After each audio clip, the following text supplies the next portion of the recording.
എടാ പുല്ലേ, എന്നെ തലയിൽ വെക്കാനാണോ അതോ വണ്ടിക്ക് കൈത്താങ്ങായി തൂക്കാനാണോ ഉണ്ടാക്കിയത്? തല വേണമെന്നുണ്ടെങ്കിൽ എടുത്തു വെക്കടാ, ഷോ കാണിക്കാതെ. എങ്ങോട്ടാ ഈ പാഞ്ഞു കയറുന്നത്? ഇടത്തോട്ട് കയറി ചപ്പാത്തിയാകണോ? മര്യാദയ്ക്ക് വലതുവശത്തൂടെ ഓവർടേക്ക് ചെയ്യടാ, വിവരം കെട്ടവനെ. ബാക്കിലോട്ട് എടുക്കടാ. സ്റ്റോപ്പ് ലൈൻ നിന്റെ തറവാട് മുറ്റമല്ല. പച്ച കത്തുന്നവരെ അവിടെ അടങ്ങിയിരിക്കും. വെറുതെ വണ്ടി റൈസ് ചെയ്ത് ഷോ കാണിക്കല്ലേ. എന്റെ മുകളിൽ വണ്ടി വെക്കാൻ നിനക്ക് എന്ത് യോഗ്യതയുള്ളത്? ഇത് മനുഷ്യർക്ക് നടക്കാനുള്ളതാണ്. വണ്ടി ബാക്കിലോട്ടെടുത്ത് ആ പാവങ്ങളെ കടത്തിവിടടാ. ഇവിടെ തടസ്സം നിൽക്കാൻ നിനക്ക് നാണമില്ലേ? ഇത് ഫ്രീ ലെഫ്റ്റ് ആടാ. നേരെ പോകേണ്ടവൻ നടുക്ക് നിൽക്കണം. പുറകിൽ നിൽക്കുന്നവർ തെറി വിളിക്കുക. വഴി തടയാതെ വണ്ടി മാറ്റിക്കൊടുക്ക് രാജകുമാര. എടാ വിവരദോഷി, ഞാൻ ഇൻഡിക്കേറ്ററാ. എന്നെ ഒന്ന് ഞെക്കിയാൽ നിന്റെ വിരൽ തേഞ്ഞു പോകുമോ? പുറകിൽ വരുന്നവൻ എങ്ങനെ അറിയും നീ എങ്ങോട്ടാ പോകുന്നത്? സിഗ്നൽ ഇടറാ. എടാ പുല്ലേ, എന്നെ തലയിൽ വെക്കാനാണോ അതോ വണ്ടിക്ക് കൈത്താങ്ങായി തൂക്കാനാണോ ഉണ്ടാക്കിയത്? തല വേണമെന്നുണ്ടെങ്കിൽ എടുത്തു വെക്കടാ, ഷോ കാണിക്കാതെ. എങ്ങോട്ടാ ഈ പാഞ്ഞു കയറുന്നത്?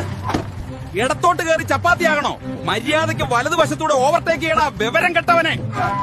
ബാക്കിലോട്ട് എടുക്കടാ. സ്റ്റോപ്പ് ലൈൻ നിന്റെ തറവാട് മുറ്റമല്ല. പച്ച കത്തുന്നവരെ അവിടെ അടങ്ങിയിരിക്കും. വെറുതെ വണ്ടി റൈസ് ചെയ്ത് ഷോ കാണിക്കല്ലേ. എന്റെ മുകളിൽ വണ്ടി വെക്കാൻ നിനക്ക് എന്ത് യോഗ്യതയുള്ളത്? ഇത് മനുഷ്യർക്ക് നടക്കാനുള്ളതാണ്. വണ്ടി ബാക്കിലോട്ടെടുത്ത് ആ പാവങ്ങളെ കടത്തിവിടടാ. ഇവിടെ തടസ്സം നിൽക്കാൻ നിനക്ക് നാണമില്ലേ? ഇത് ഫ്രീ ലെഫ്റ്റ് ആടാ.